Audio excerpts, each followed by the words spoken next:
کیا آپ جانتے ہیں کہ ہماری یادداشت کیسے کام کرتی ہے؟ اصل میں ہماری یادداشت ہماری شخصیت کی بنیاد ہے، تاہم کبھی کبھار یہ ہم سے کھیل بھی کھیلتی ہے اور ہم کئی چیزیں بھول جاتے ہیں اور ہمارا قوت حافظہ ہمیں دھوکہ دے دیتا ہے۔ کیا آپ نے سوچا ہے یہ سب کچھ کیسے ہوتا ہے؟ دراصل ہمارا حافظہ معلومات کا ایک بہت بڑا ذخیرہ جو ایک رواں مشین کی طرح کام کرتا ہے، لیکن کبھی کبھار اس مشین میں رکاوٹ بھی پیدا ہو جاتی ہے۔ ایسی صورت میں ہم اس معلومات تک پہنچ ہی نہیں پاتے جو ہمیں فوری طور پر درکار ہوتی ہے۔ پھر وہ چیزیں ذہن میں آتی ہیں جن کی ہمیں ضرورت ہی نہیں ہوتی، ان میں سے کچھ کو ہم دماغ سے نکال نہیں پاتے۔ یہ وہ 3 طریقے ہیں جن کے ذریعے ہمارا حافظہ عام طور پر ہم سے کھیلتا ہے۔ اس میں سب سے پہلے منہ کی بات۔ اس کا تجربہ تو ہم سب کر چکے ہیں۔ اس اداکار کو ہم سب جانتے ہیں، لیکن اس کا نام کیا ہے؟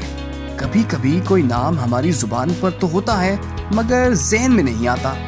یہ سب کچھ دماغ کے اوپری حصے میں ہوتا ہے۔ کسی بھی شخص کی یادداشت ذہن کے مختلف حصوں میں محفوظ ہوتی ہے۔ ظاہری صورت دماغ کے بصری مرکز میں، آواز سماعت کے مرکز میں اور نام کے ہجے لسانی مرکز میں۔ نام کو یاد رکھنے کے لیے دماغ کو ان تمام خصوصیات کو تلاش کرتے ہوئے انہیں ایک دوسرے سے جوڑنا ہوتا ہے، اور اسی موقع پر دماغ تھوڑا سا الجھ بھی جاتا ہے۔ مثال کے طور پر ایک جیسے ناموں کو بہت جلدی میں یاد کیا جائے تو یہ انتشار کی ایک وجہ ہو سکتی ہے۔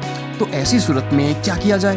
بہتر ہے کہ کسی اور چیز کے بارے میں سوچا جائے تو یہ رکاوٹ دور ہو جائے گی، اور جس نام کو یاد کرنے کی کوشش کی جا رہی ہے وہ کچھ وقفے کے بعد ذہن میں آ جائے گا۔ اور اب ترکیب نمبر 2، یاد کی مہک۔ کبھی کبھار بہت سی یادیں اچانک ہی ہمارے ذہن میں آ جاتی ہیں۔ یہ کون سی خوشبو ہے؟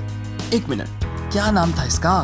اور پھر اچانک بہت سی بن بلائی یادیں ذہن میں اکٹھی ہو جاتی ہیں۔ کبھی آپ نے سوچا ہے ایسا کیوں ہوتا ہے؟